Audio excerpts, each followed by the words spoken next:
Alright, so there's the culprit. That's my high pressure oil leak. This is the new revised branch tube fitting, which replaces the STC. I put this in myself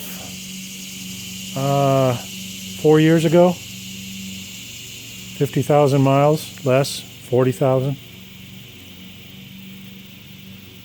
I bought the new one from Ford. I think it was Tousley Ford back then. I bought a replacement for this from the new version of Tousley, AutoNation Ford White Bear Lake.